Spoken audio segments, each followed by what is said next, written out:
Happy to be here tonight, a beautiful day. I came over a little early and had a nice walk on the Tam with a couple new friends, and we visited a vernal pool, which was fun. Just north, a little bit north of the horse farm, Morgan Horse Farm. So if you haven't been out on that section of the dam, it's a good spot to see a vernal pool, really short walk from the parking area. So yeah, my name is Steve Faccio. I'm an ecologist and a conservation biologist at the Vermont Center for Eco Studies. I've worked on a lot of different animals over the years, peregrine falcons when they were still state endangered and state threatened.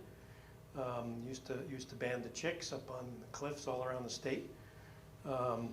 Still do a lot of work with forest, breeding forest birds, primarily songbirds, and a lot of work with vernal pools. And so that's what I'm going to talk about tonight. Wicked big puddles are critical wildlife habitats. Kind of a rhetorical question. If they were just wicked big puddles, I probably wouldn't be here talking about them. So if you're not familiar with the Vermont Center for Eco Studies, we're a nonprofit organization based in White River Junction. And our mission is to advance the conservation of wildlife through research, monitoring, and citizen engagement. And we engage citizens in a variety of ways. It could be talks like this. It could be presenting scientific papers at conferences, or in a lot of our projects, we involve community volunteers in data collection. So that can range from things like the wild bee survey of Vermont to butterflies to loons and vernal pools and forest birds and all kinds of things. And these are just a few of our projects. If you want more information, this white table over here has a bunch of handouts, a couple of our most recent newsletters, and then 4 sort of white papers that are related specifically to vernal pools. So check those out if you want. And if you're interested in signing up to receive our newsletter and some of our online materials, there's a sign-up sheet on this wooden table by my water bottle there. So people often ask me, where do I get more information about vernal pools? Obviously, there's a lot of information on the web. These are just 4 sites that I think have really good material on vernal pools. The upper left is from the University of Maine, and that's a little more science focused than the others. The Harris Center is from Keene, New Hampshire. Great educational materials and also some community science programs. The one on the lower left, vernalpool.org, that's the Vernal Pool Association in Massachusetts. Really great educational information, particularly for school kids. That was started about 40 years ago by a high school science teacher who just started using vernal pools in his science curriculum, and that bloomed into the Vernal Pool Association. And then our own website has a lot of information about vernal pools as well. And since we're in a library, I thought I'd mention a few books. My favorite books about vernal pools are these 2. The one on the left is more of a sort of an armchair naturalist kind of book.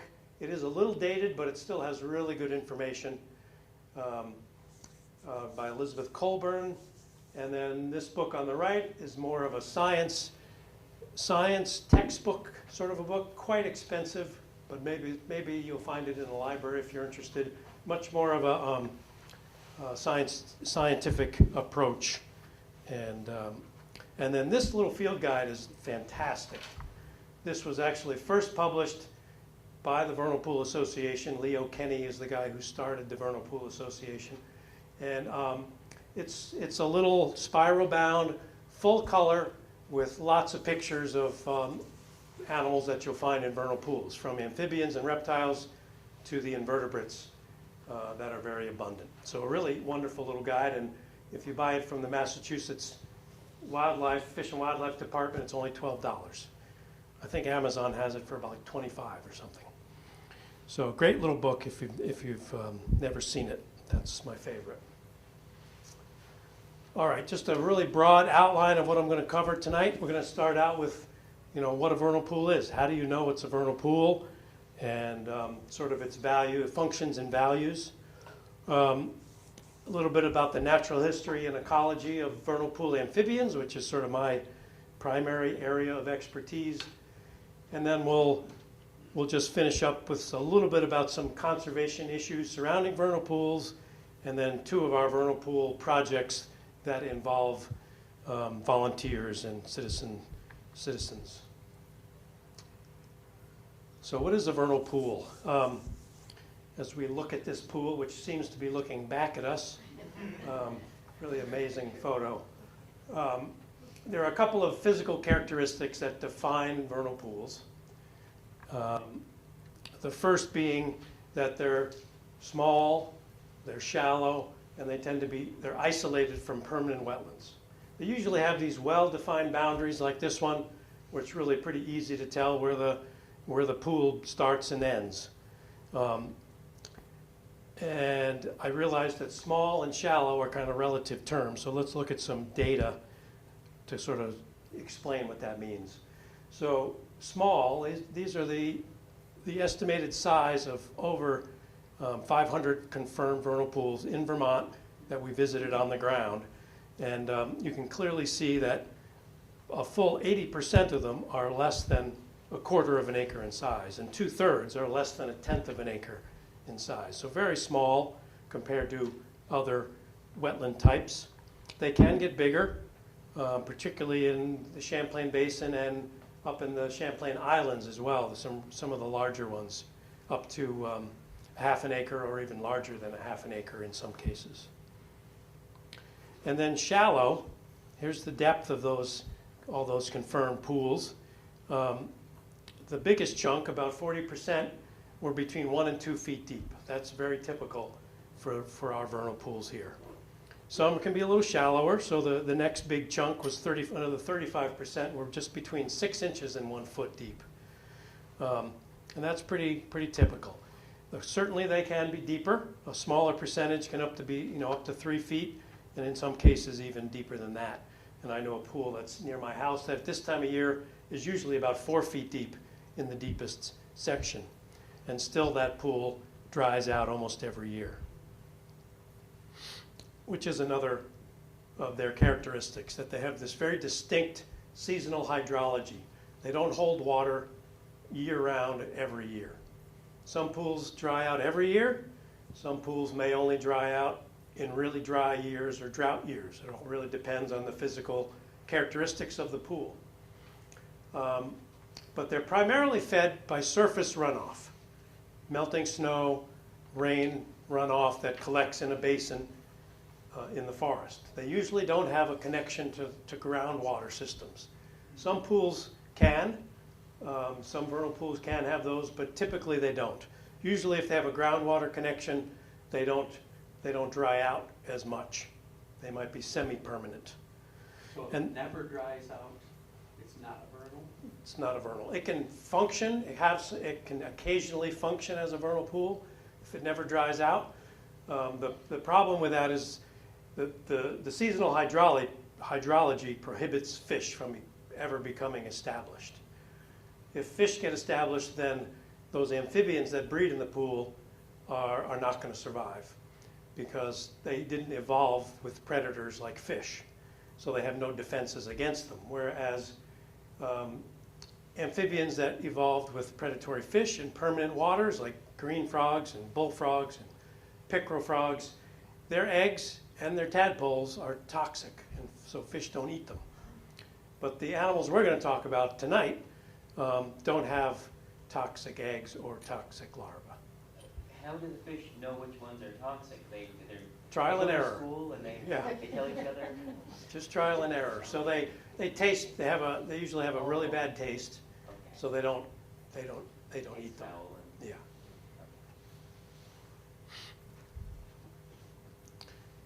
So obviously this time of year the pools are at their maximum capacity. Right after the snow melt, right after the pool thaws. You get all that runoff from snow melt, spring rains, they reach their maximum capacity. As the growing season moves on, The trees begin to suck up some of that water as they begin to photosynthesize. The pools begin to shrink. And typically, as you get into late summer, the pools are completely dry, and you wouldn't even know there was a pool there if you didn't visit it earlier in the season. In order to be function as a vernal pool for the species that depend on them, they must really remain flooded for about 3 months. And in most cases, the longer the hydro period, so if it's a pool that has a 3 or 4 month hydro period and then dries out at the very end of the summer, typically you get greater species diversity that use that pool. And if you get a pool that's semi-permanent, whereas some years it may hold water year-round, again, you'll get even more species that use it. You can get more invertebrates that use it, as well as more different species of amphibians. Sometimes that can be detrimental to the pool breeding amphibians, the vernal pool breeding amphibians. There are some amphibians like bullfrogs and newts that will prey on the larvae and the eggs of these pool breeding species that we'll talk about. So too long a hydro period is sort of a cutoff point. Where it's too long, it can be detrimental. And then the big question is, what are the effects of climate change going to be on these systems that depend so greatly on the length of time they hold the water? If it's too short of a time they hold water, then those amphibians don't have enough time to complete their life cycle. If it's too long, then you can get predators that will impact their productivity. What we do know about climate change is that we're going to have warmer temperatures, which will increase the evaporation of the water. But we also know we're going to have more severe storms. It just depends on how far apart those severe storms are and at what time of year they occur. If they occur in the spring or the early summer, that could be good for vernal pools. If they don't occur until later in the summer, after the pool has already dried out, it's too late. So it's really a big question mark. And then the third sort of characteristic, it's really more of a function, is that vernal pools provide this critical habitat for invertebrates and a breeding habitat for amphibians. So the amphibians don't live in the pools year-round. They just move to them in the spring to lay their eggs, and then they move back into the forest that surround the pool. The invertebrates, there are dozens, if not hundreds of different species of invertebrates that use these pools, some of which are unique to the pools. And it's really the only natural community that I know of that's really defined by its animal community instead of its plant community. And usually we think of a natural community like a red maple swamp. It's defined by the type of trees that grow there, red maples and black ash, maybe alder, willows. A northern hardwood forest is beech, maple, and birch. This is the only natural community that I know of that is defined really by the animals instead of the plants. There are really no unique plants found in vernal pools. And when they dry up, usually just is leaf litter, maybe a few grasses and sedges that are growing there in the summer, and nothing unusual. Nothing to define it. So it's really the animals. And one of the fascinating animals that is an indicator of vernal pools is the fairy shrimp, which is a tiny little crustacean. This is the intricate fairy shrimp. Here in Vermont we have at least 2 species we know of, the intricate fairy shrimp and the knob-lipped fairy shrimp. They're really fascinating. They spend their entire life cycle in a single vernal pool. Their life cycle is very short, maybe only a month long. They hatch shortly after ice out, and they go through a couple larval stages where there are these very small larvae called napali, and they're very inconspicuous at that point. And then after a few instars that they go through, they grow and they reach about 3/4 of an inch or so, maybe an inch, and that's the adult stage. That's what this is. And then they are active, swimming around in the pool, and they mate. The females deposit their eggs, and then they die, and they have no external mechanism for dispersing to other pools, like other invertebrates that might go through a larval stage and then have a free-flying, insect form that they can fly away from the pool and fly to another pool. These guys can't do that. So the way they disperse is through their eggs primarily. So their eggs are really cysts. They're really tiny, tiny little embryos that sink to the bottom. They can last for tens of dozens of years in a pool before they hatch, until the conditions are right again, and then they can hatch. So some years you might go to a pool, see thousands of fairy shrimp. Another year you might not see any, because the conditions weren't exactly right for them to hatch. And there's some evidence that suggests that the pool needs to dry down and there has to be a freeze cycle before it refloods, or those eggs won't become activated and hatch. That may not happen with all fairy shrimp. There's very little known about the different species. There's maybe a few hundred species worldwide. We have 2 that we know of in Vermont. So not a terribly diverse group, but really fascinating. Gives you a sense of their size.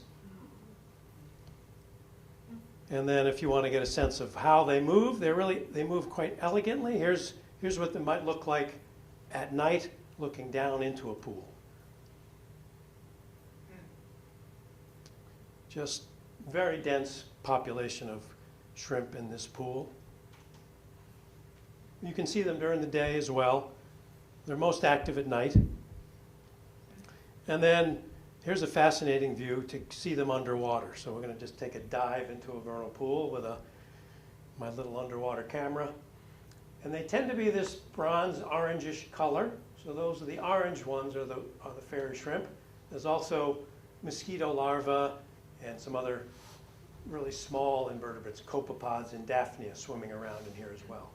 But you can see their feathery legs that they use to swim, and then occasionally they'll dart very quickly. The white forked tail is a good field mark, helps to pick them out. That rust color, when you're looking down into a vernal pool, really is camouflage, because the leaf litter on the bottom of the pool is often the same color. That was the perfect view that looks like a fairy flying. Yeah, that's a good point.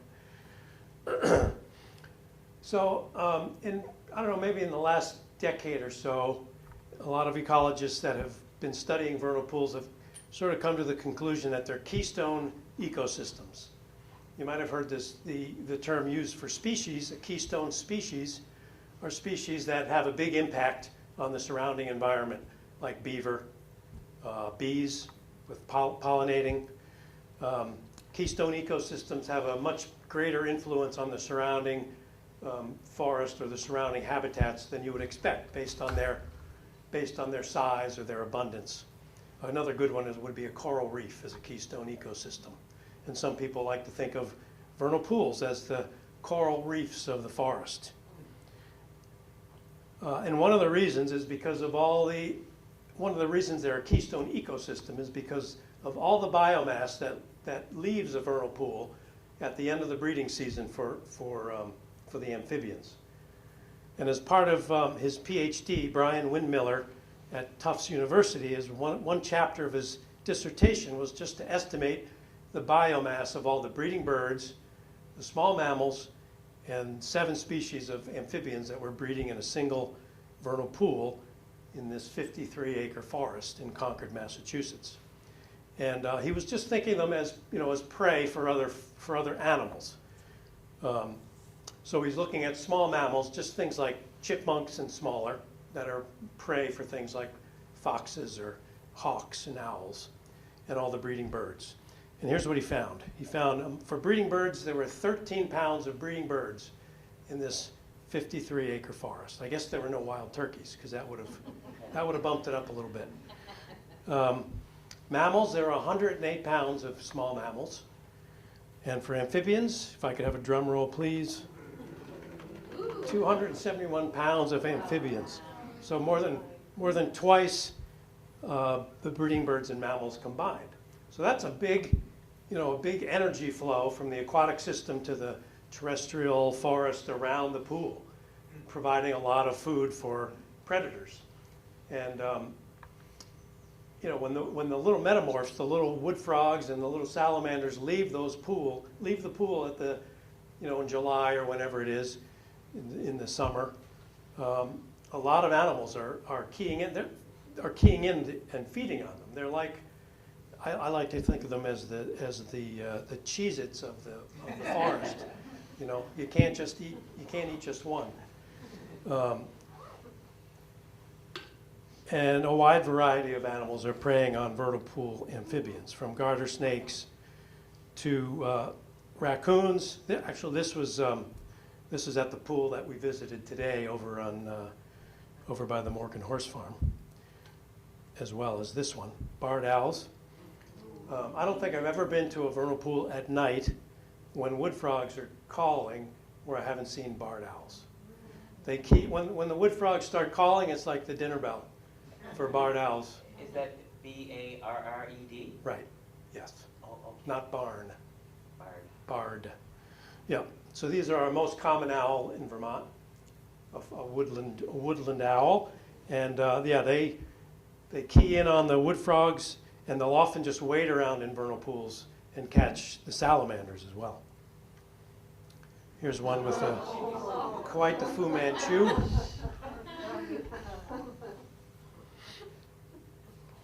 And so the indicator species that we're going to talk about, these amphibians and some of the invertebrates, are really dependent on forested habitat. So that's where these systems, these ecosystem, vernal pools, and the animals that use them evolved in forested habitats. Certainly you can find vernal pools, in ag lands that are remnants from the, left over from when it was still forested. The pools are still there. There's still depressions in the landscape that hold water in the spring. And sometimes if they're close enough to forested areas, some of the same amphibians will still use those pools. Often there's a very different food chain, however, that's going on in those type of pools that are in open hayfields or open ag land. Because the thing that is the base of the food chain in a vernal pool is the leaf litter that falls from the trees every year in fall, sinks to the bottom of the pool, and then there are all these invertebrates that are detritivores or shredders. They shred up the leaf litter in the pool, and that facilitates the leaf litter to start to decompose, and then that helps to form this stuff called periphyton. And periphyton, right in the center of the screen, is a spotted salamander egg mass, but all around it you might see sort of a grayish-green fuzz, and that's periphyton. And periphyton is a mix of algae and fungi and bacteria, detritus and microbes, and it's very nutritious, and it's the primary food source for the tadpoles. Detritus? I don't know what that is. Detritus is organic, just sort of broken down organic matter, leaf litter, little tiny pieces of it that's beginning to decompose. So that's the really important food source for wood frog tadpoles, which are herbivores. They only eat things like algae and periphyton. Again, that's the base of the food chain. You don't get that same type of food system in a pool that's out in the middle of a hayfield. All right, so let's segue into talk about some of the pool breeding amphibians. And these are the 4 species that are really dependent on vernal pools. Not that they can't breed in other types of wetlands that don't have fish or that have really shallow areas where predatory fish can't access. They can, and they do. They'll use things like beaver ponds, but their populations are really dependent on the abundance of vernal pools on the landscape to provide, genetic connectivity between populations and so forth. So if we start to lose vernal pools, we're going to start to lose many of these species because they're just not mobile enough to travel long distances to reach other breeding sites. So let's start talking about the wood frog. the only frog in this category, spends most of its life in the forest, just spends maybe a week, if not just a few days, at these breeding pools in the spring. They migrate to the pools shortly after the ground thaws. We get a few warm nights above 40 degrees. Last week was like summer, and the wood frogs in my area, that got them going. It didn't even rain, but it was warm enough. Still snow in the woods that was melting rapidly, provided enough moisture at the ground level that they moved to the vernal pools. And here's their range in Vermont, pretty much everywhere. There's only one town that doesn't have a record of vernal pools, and one town that doesn't have a recent record of vernal pools. All these range maps I'll show you are from Jim Andrews and his Reptile and Amphibian Atlas project. And their global range, if we look at their range across North America, down into the Appalachians, up into Canada, and they are the frog that extends the furthest north in North America, all the way up above the Arctic Circle, all the way to the Arctic Sea in that one corner of Alaska and the Northwest Territories. Has the scientific name changed? Yes, it's no longer a rana. Okay. Yes, right. So what's it now? It's, why am I blanking on it? I just had it back here. There it is, Lithobates, right. Okay, thank you. So how can it live up in Alaska where there's, the growing season is maybe 3 months at the most? So they, along with a few other of our frogs, spring peepers, great tree frogs, maybe one other that I'm not thinking of, have a unique system for overwintering. They produce an antifreeze, and they actually freeze solid, and they don't have to get below the frost line to overwinter. They just snuggle into the leaf litter. They flood their body with this antifreeze, and they freeze solid, and they can freeze thaw throughout the winter. And the first thing they do when they thaw out in the spring is they go to the breeding pools, hop into water that's like 33 degrees, and mate and lay eggs. They don't eat, they just migrate, breeding is the only thing on their mind. We're going to watch this little video, which is pretty fascinating and does a great job of explaining this phenomenon. Let me see if I don't think the sound is not up. Let's see. It's up loud there. Should I maybe turn my volume up? Let me see if I should turn my volume up. It worked with the other, no, it's locked. Yep, that happened earlier.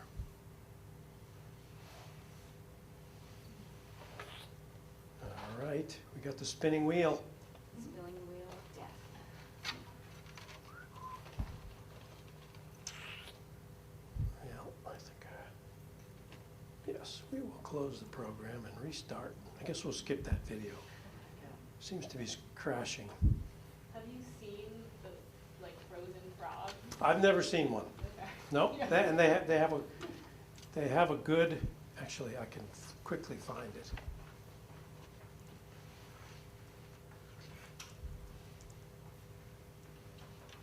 If we do it online, I think we won't have a problem. Let's see, is that it? Let's see, this is it.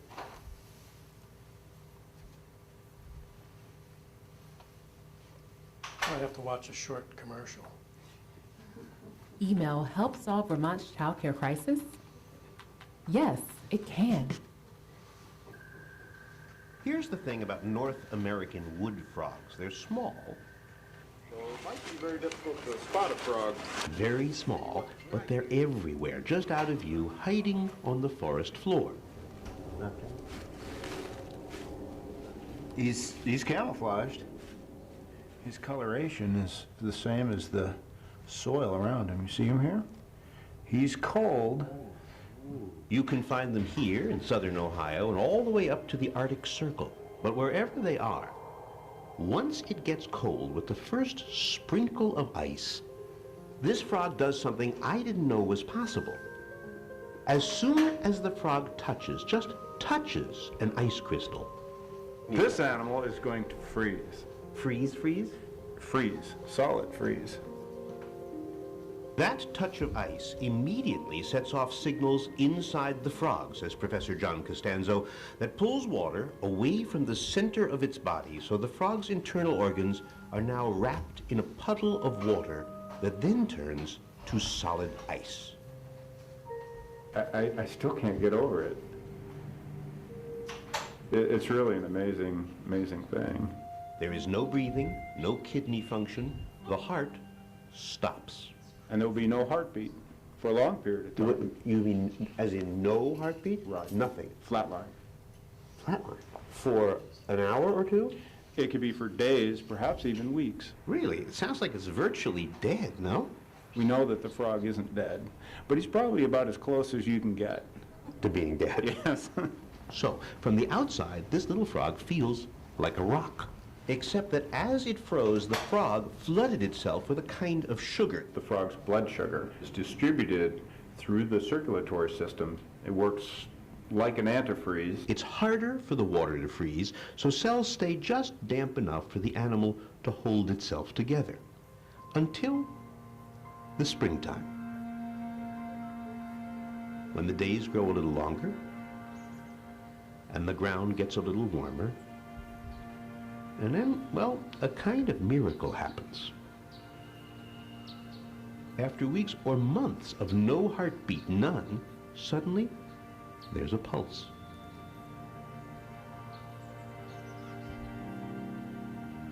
And that first heartbeat leads to another, and then within a day, and in the case of this little frog, it took about 10 hours, the animal literally comes back to life.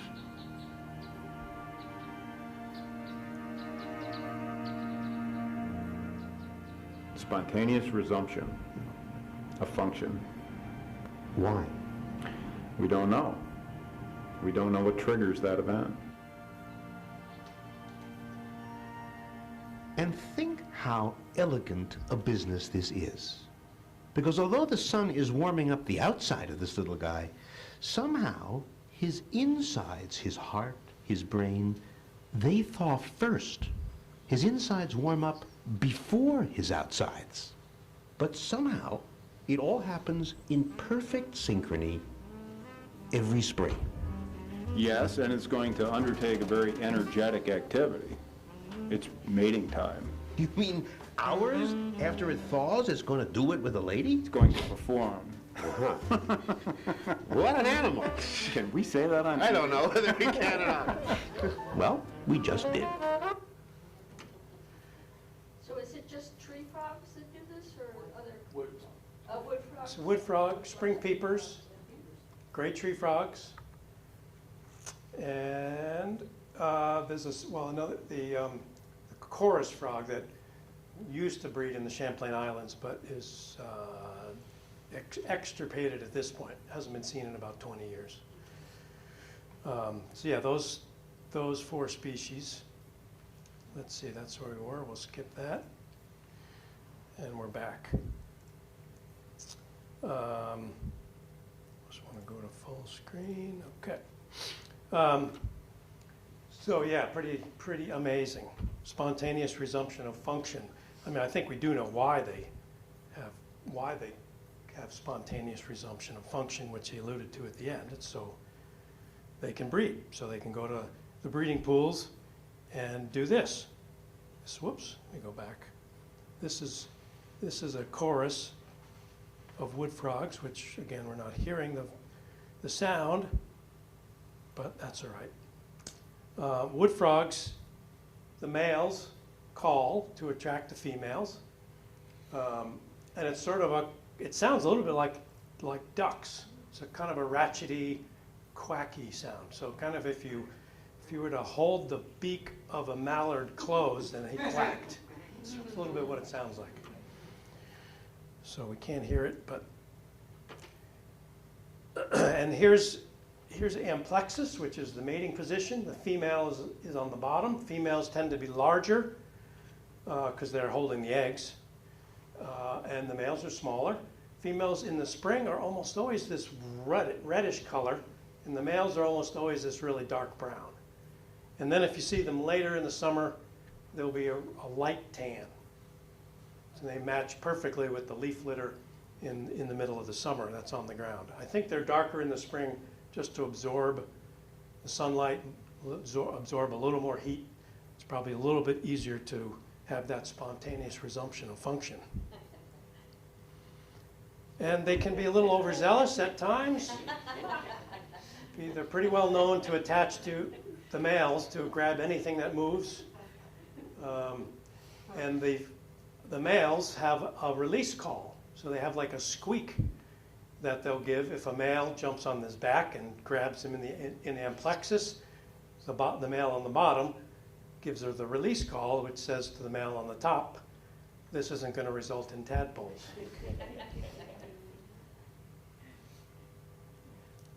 And then the female will lay eggs. She'll lay one egg mass, which contains a huge number of embryos, 800 to 2,000 eggs in one egg mass. But each female only lays one. And they often will lay them in these communal mats or communal rafts. So there's lots of eggs in one small area.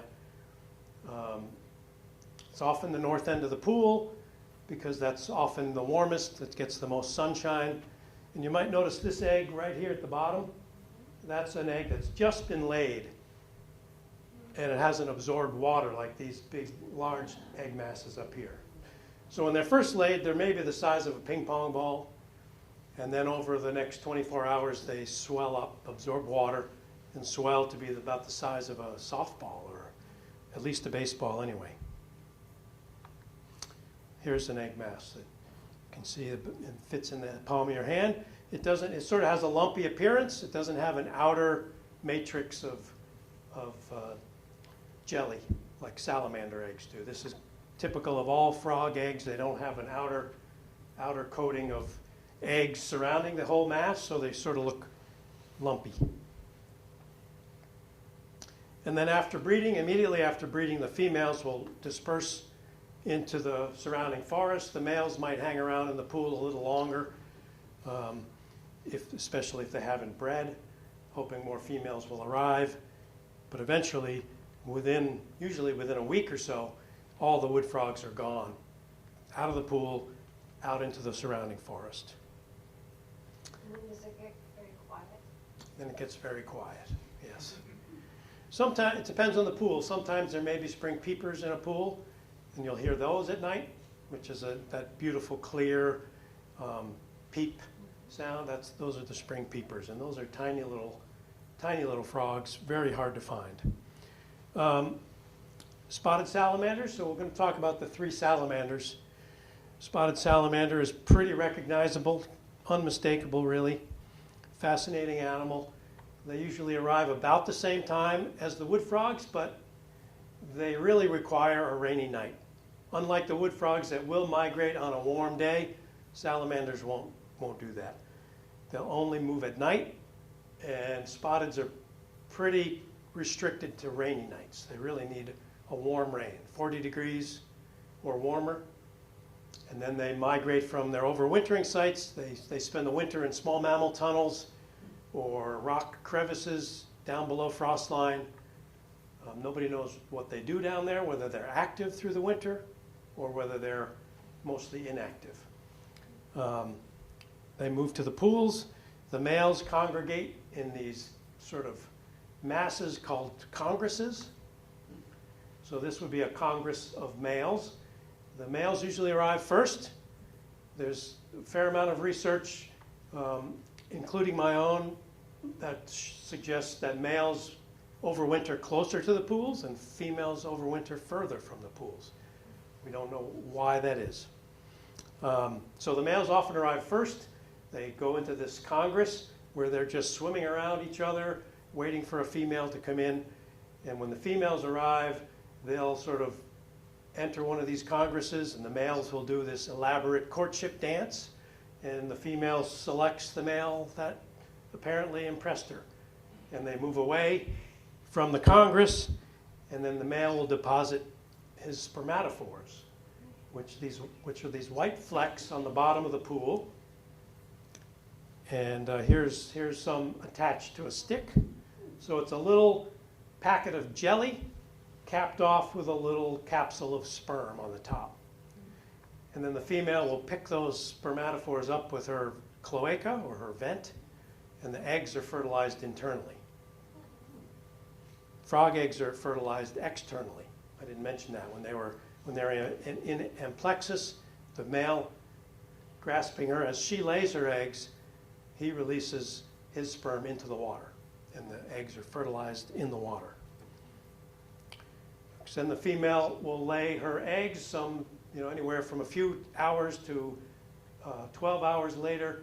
She'll lay from 1 to 3 egg masses, and they can range in size from just 30 embryos up to 250 or so. Typically they're about the size of a baseball, or a little smaller, sometimes a little bit bigger. And then just for comparison, one of our other vernal pool breeders, the Jefferson salamander, has these much smaller egg masses that are much less conspicuous, and the jelly surrounding the egg mass is very runny or drippy. So you can see the salamander egg mass has that outer matrix of jelly surrounding all of the eggs, unlike the wood frogs, which appeared sort of lumpy.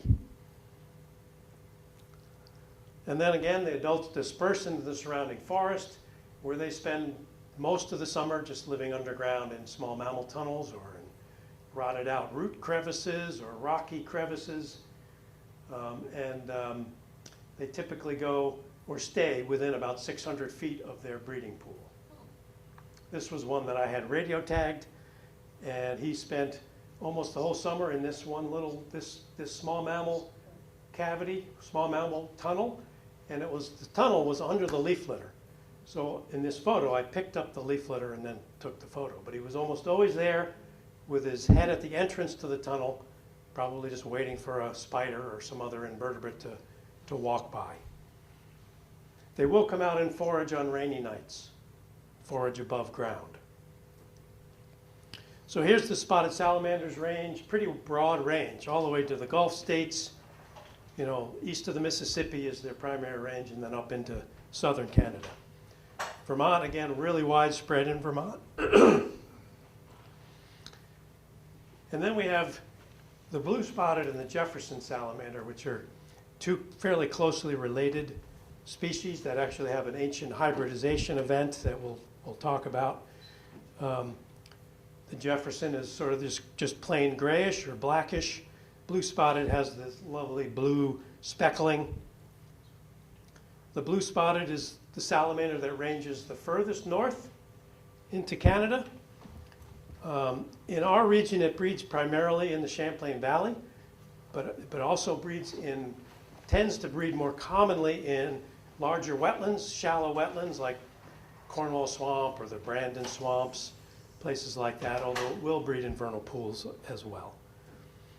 Whereas Jefferson salamander has a much more limited range, and it's the one of these 4 that we're talking about that is the most limited to vernal pools. Here's their range in Vermont that we know of. Again, the blue spotted on the left, its real stronghold is the Champlain Valley, a little bit in the southern Connecticut Valley and the northern Connecticut Valley. And then the Jefferson has a similar range, but then it has this stronghold in the central Connecticut Valley, kind of where I live. What makes it hard to really determine their range clearly is that because of this ancient hybridization event, there's this really unique unisexual complex of salamanders that have formed between 5 species. In our region, we just have 2, the blue spotted and the Jefferson.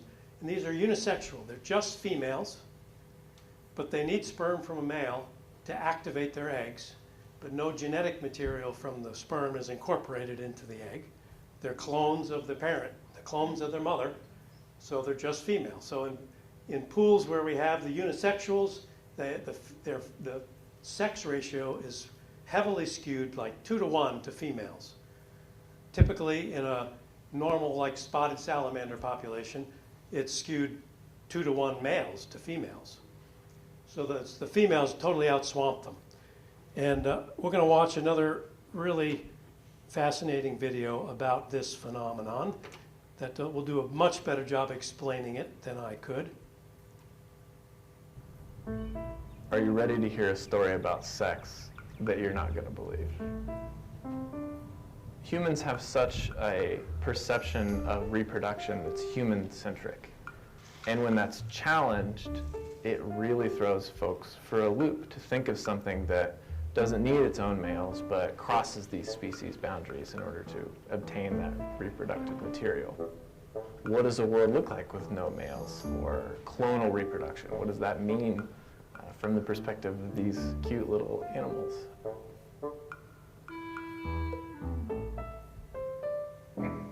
My name is Rob Denton. I'm an assistant professor at the University of Minnesota, Morris.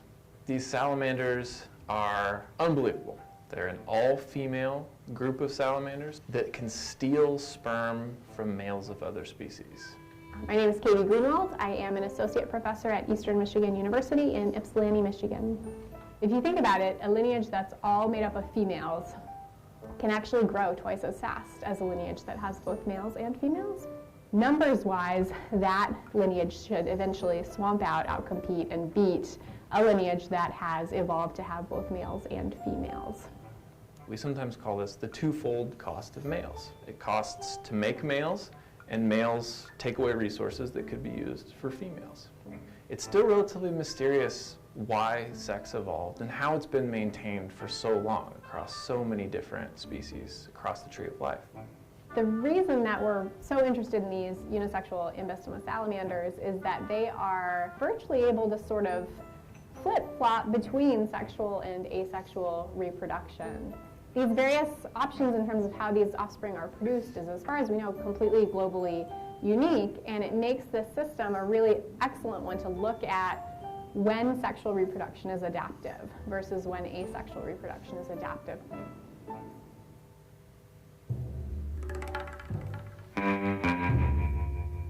Imagine you are one of these females.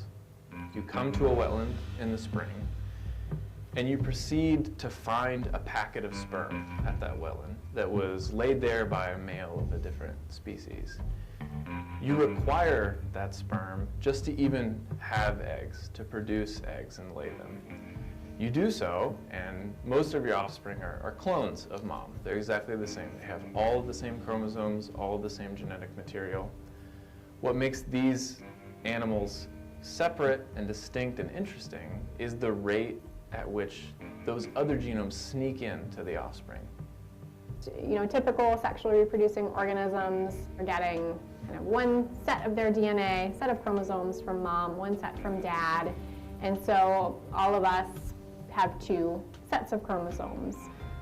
The unisexual salamanders, we do sometimes get them with two sets, but it's much more common for them to have 3 or 4 sets, and we sometimes even find them with 5. 5 tends to be about where they max out.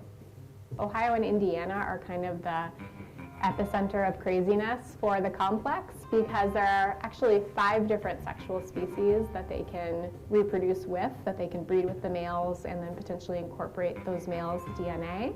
It's not only that they have these different potential outcomes, but that even within a single clutch of eggs where those are all siblings, all sisters, you may have actually different types of salamanders being produced. It's amazing that they have this scenario of having multiple genomes, but I think what puts it into perspective is how distantly related these species are that are sharing this genetic information. If we were to take a sample of my blood and I had a set of chromosomes from my mother, from my father, but in addition, a whole set from a gorilla, from an orangutan, from a chimpanzee. That's the type of evolutionary divergence between these salamanders, but I would be a fully functioning, normal human being. All right, I'm going to stop it there. So we watched about half of it. The ending is just as good, so I'll encourage you to watch it on your own, just to save time. Pretty amazing, really. I have a question. Is it possible to ask that now? Sure, go ahead. So they can be different species, but are they all female? All female. Occasionally, they produce males, but it's very rare. It's like I don't know what the percentage is, but it's very rare, and some have suggested that it may be a water temperature thing. In warmer water, they've seen sexual reproduction with them. Somehow the genetic material sneaks in, or there's some switch they can turn on and off. Nobody knows exactly what's going on there. Let me catch up to where we were. Yes? Are these findings rather recent? The findings are fairly recent, yeah. It was only, I would say, 20 years ago that they figured out that there was this unisexual complex. I remember being a teenager, and we used to call, there used to be two other species. We called them the Trembleys, was one, Trembley salamander, and then there was another one. And those were the unisexuals in the Northeast. One just happened to was more blue spotted genes, so it looked a little more like a blue spotted, and the other one was more Jefferson genes and a few blue spotted genes, so it looked more like a Jefferson's, but it was somewhere in the middle of both. So they had these two. If you look at an old field guide, you'll probably see that, Trembleys, and I can't remember the name of the other one. Yeah, so let me catch up to where we were. Okay, here we go. Okay. All right, so we're just going to look at, just compare egg masses of these 4 different species that we've talked about. So at the bottom right is the wood frog, again, kind of lumpy. Bottom left is the spotted salamander. Those two are the two that are easiest to mix up because they're about the same size usually. The spotted salamander has that outer matrix of jelly surrounding the whole mass. So it's very firm, you can pick it up, and it's like set gelatin. Whereas if you pick up a wood frog egg mass, you have to be careful because it can sort of fall apart. The Jefferson has the upper left has the outer matrix of jelly, but the outer matrix of jelly is very drippy and loose. And then the blue spotted salamander, their eggs are really tough to find if it's a pure blue spotted. They usually lay their eggs singly or in very small clusters like this, 2 or 3 or 4, and they just attach them to the bottom of leaf litter on the bottom of the pool. So really hard to find. And then the unisexuals often lay these large, sort of cigar-shaped masses, egg masses that have a high proportion of inviable or unfertilized embryos. And after a week or so in the pool, those embryos, those inviable embryos, start to grow a mold. That's the whitish dots you see in these egg masses. So there's a high percentage. Sometimes 90 or more % of the embryos don't survive and are inviable. Maybe that has something to do with the fact that there's so many females and so few males, or maybe it's some mechanism to limit the number of females. Because if the females completely outswamp the male population, they're doomed, right? They don't have any sperm to activate their eggs. They can't reproduce without the male sperm. So they need the pure population to persist. So maybe it's some evolutionary mechanism to ensure that there's some of the males still left, some of the pure population. So if you ever find a Jefferson salamander or a blue spotted, and you know it's a male, in the spring you can sex salamanders by their vent, by their cloaca. Males swell and gets like a bulge at the base of their tail. So if you find Jeffersons or a blue spotted with a swollen cloaca, you know it's a male. You know it's a pure Jeff, not one of the unisexuals. And then here's another fascinating thing that is kind of mind-blowing. There's this algae.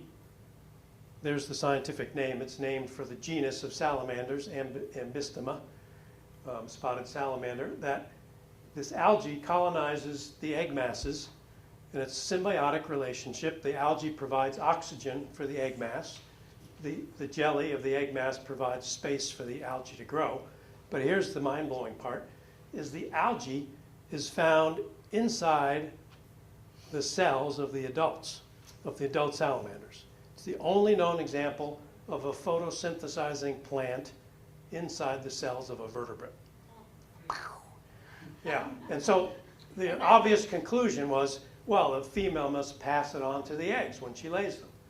So they did these experiments in the lab where the salamander laid the eggs. They put it in distilled water.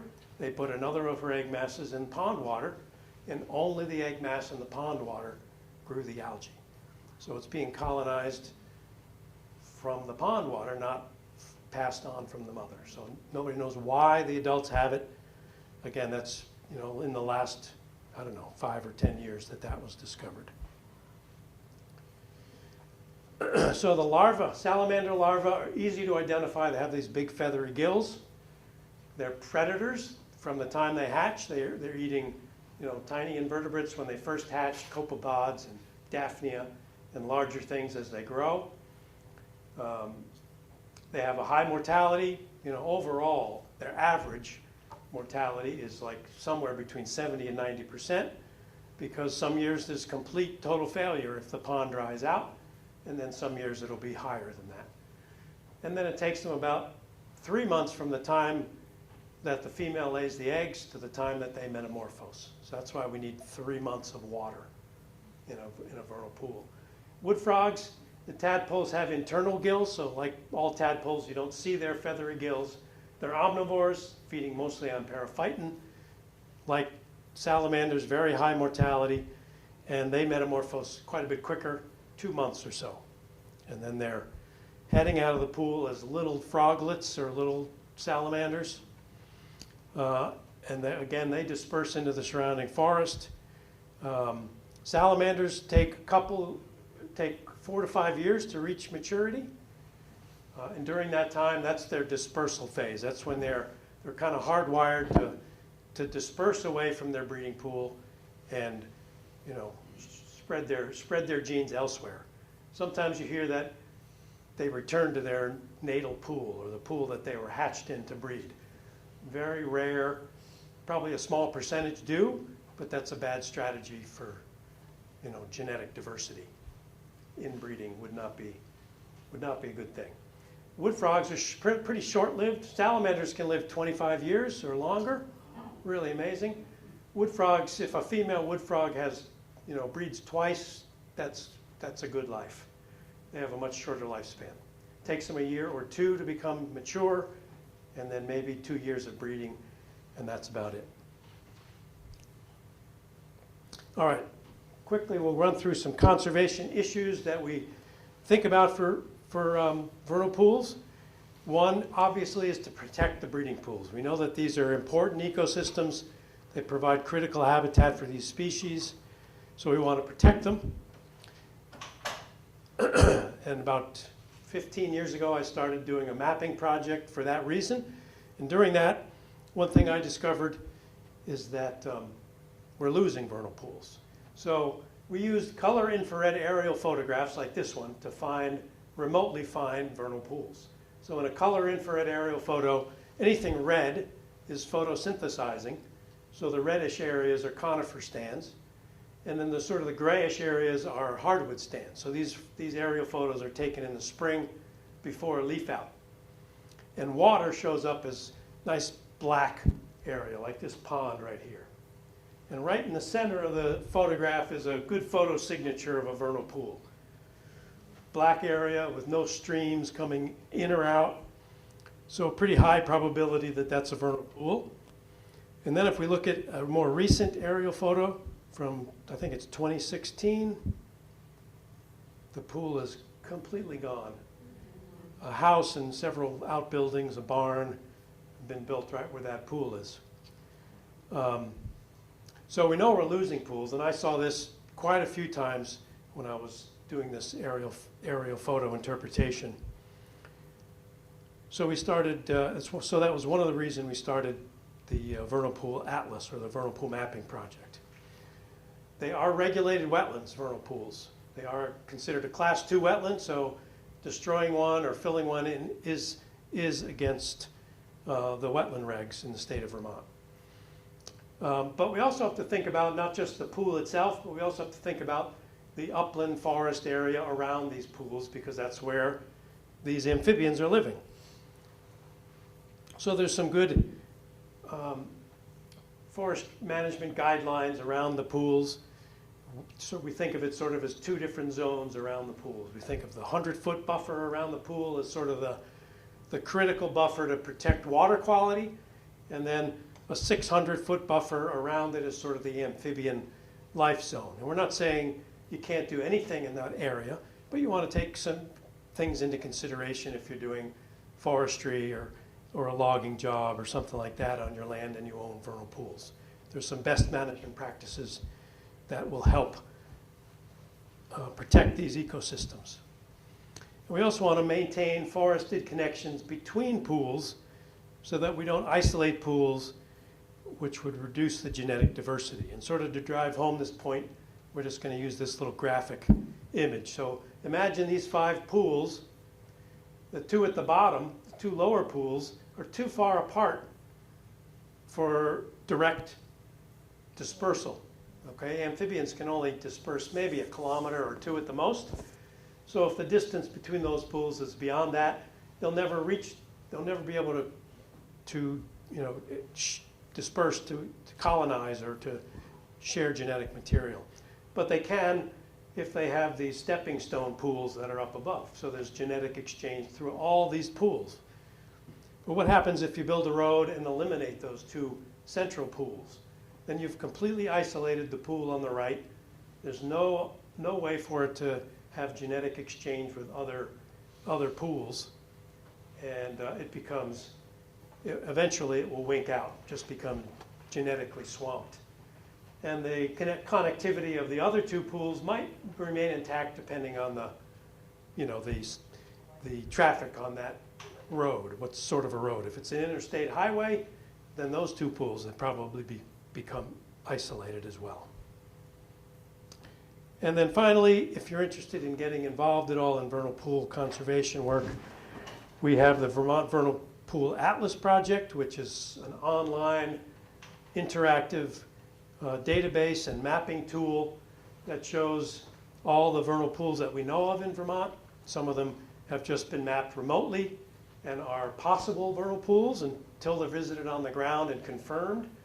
So that's one thing you can do is visit some of these potential pools and confirm them, or you can also add pools that aren't on the map. We certainly don't have every one that's out there. And here's the Middlebury area. That pool in the upper left, the little blue diamond, is the pool we visited today.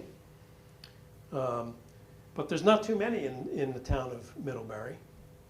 There's a few, certainly up along the National Forest there on the eastern edge. So there's probably more we don't know of that could be discovered. So that's one thing that would be very helpful. And then we also have the Vermont Vernal Pool Monitoring Project, which is a long-term project to monitor vernal pools, and basically a team of people adopt a vernal pool that they visit 4 times during the year. The first visit is in the early spring or late winter, just to put out the monitoring equipment, which is an automated audio recorder and a water temperature logger. And then the next 2 visits are to count egg masses and macroinvertebrates in the spring, and then one late summer visit or early fall visit to download the water temperature data from the automatic water temperature logger. And that gives us the hydro period of the pool. It'll tell us when the pool dries out, if it dried out, or if it didn't dry out. And that's one of the important data points for us. So that is it. Happy to try to answer any questions that you may have. Yes.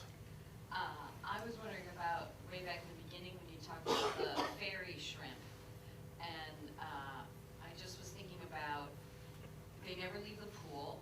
They live for days or weeks, and what is their contribution? Like, I know everything that's alive contributes to the whole cycle, but how does something that tiny matter, or why? I mean, I know the answer is they do. I'm just curious how it works. So, I mean, there's a number of ways. They're filter feeders, so they filter the water as they're active and take out their food from the water. Filter feeders help to clean the water, just like clams and mussels do the same thing. And they're prey for a lot of species. When they're not real fast swimmers, they can do some jerky movements to try to evade predators, but predaceous diving beetles and things like that will prey on them. They're probably mostly they're active before salamander larvae would be present, unless you're further south where there are marbled salamanders, which breed in the fall. Their larvae overwinter and get a jump on the spring season. So by this time of year, their larvae are big. They probably prey on fairy shrimp.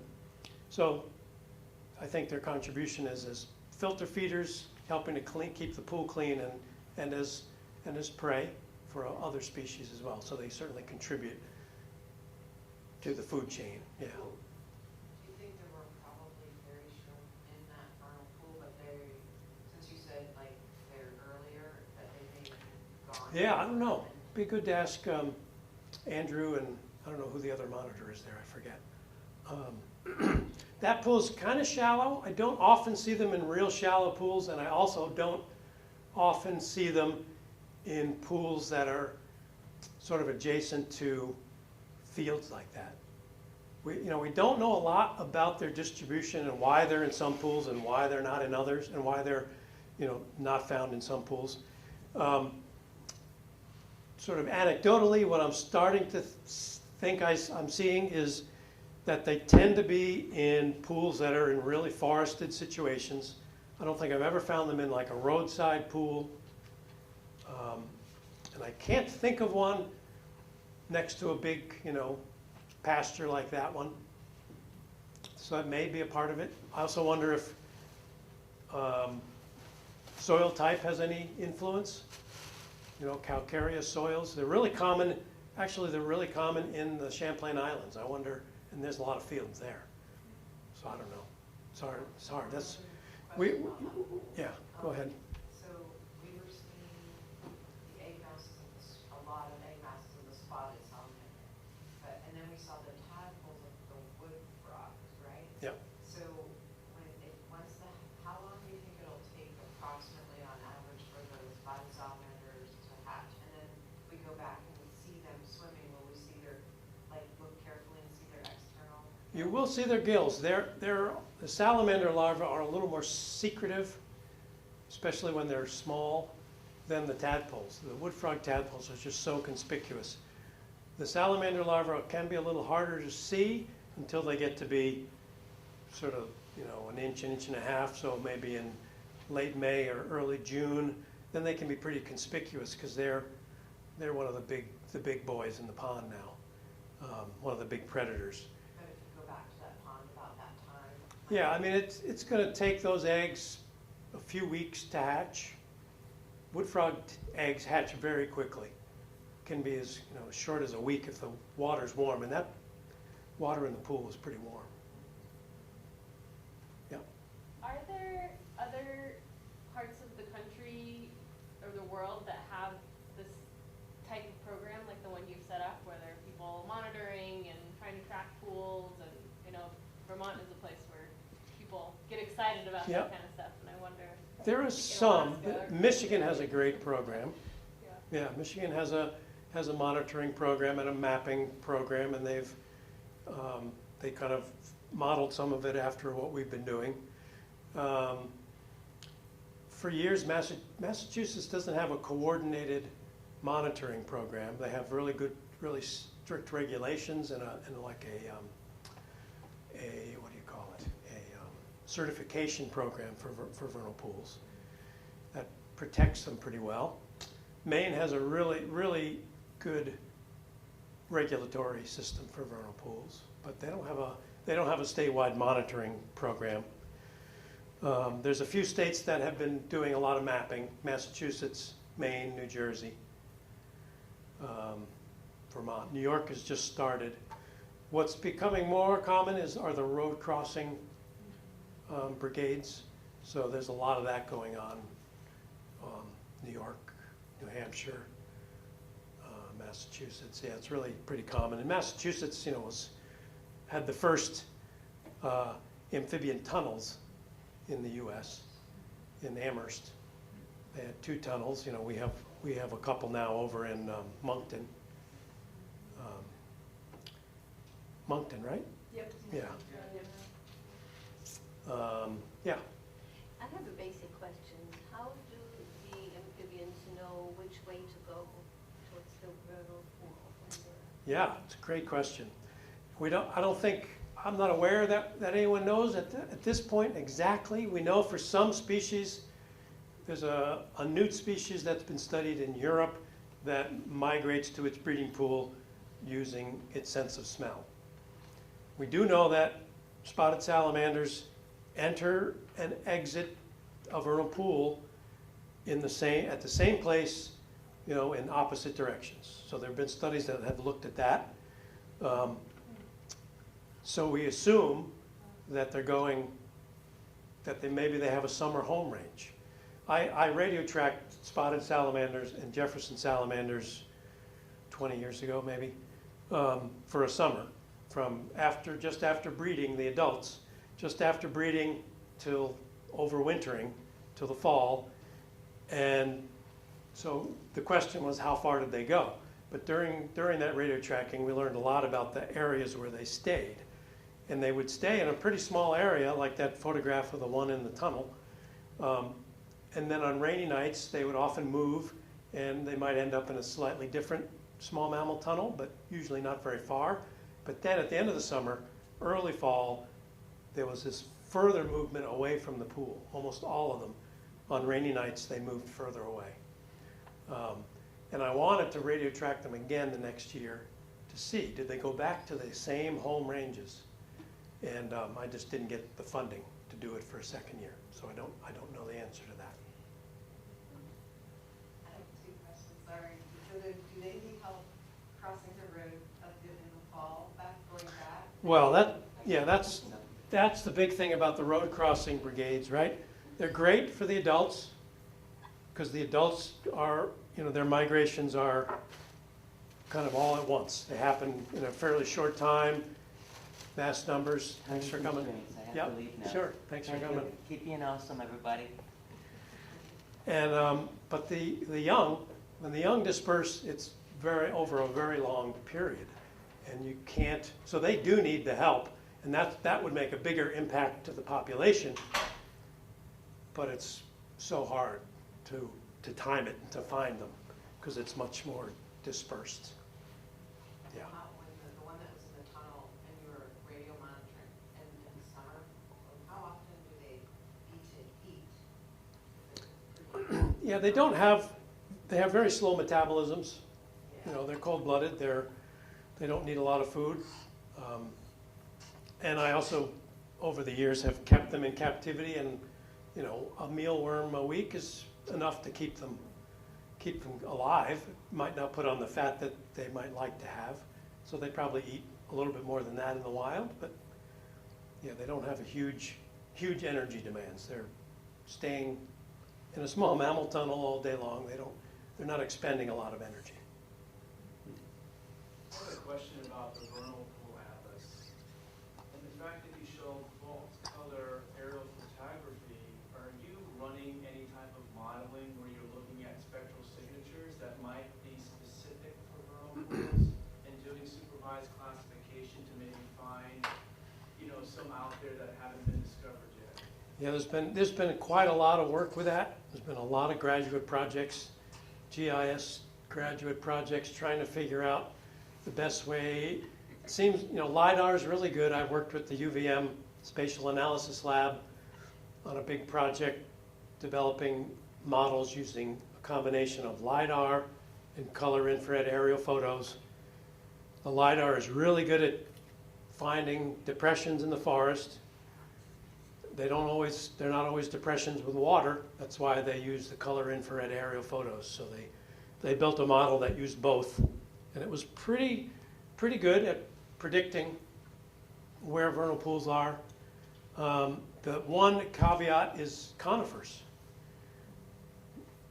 Even the LiDAR really can't penetrate through dense conifer stands and find depressions on the ground, and we can't see through conifers with aerial photography. So in a hemlock stand, you're not going to find a vernal pool unless it's a really big one and there's a gap in the canopy.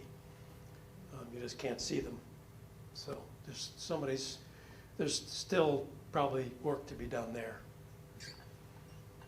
Yes?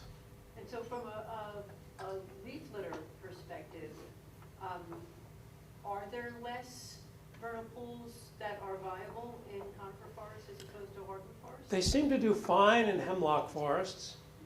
They don't seem to be as productive in if it's a pure pine stand.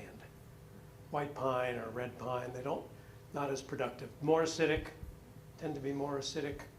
And Jefferson salamanders are especially, their larvae and eggs are especially sensitive to acidity.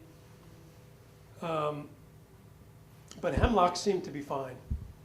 So yeah, I've seen plenty of very productive pools in hemlock stands or northern hardwood hemlock forests. Anybody else? Thanks again. Again, handouts over there. If you're interested, sign in. You're welcome.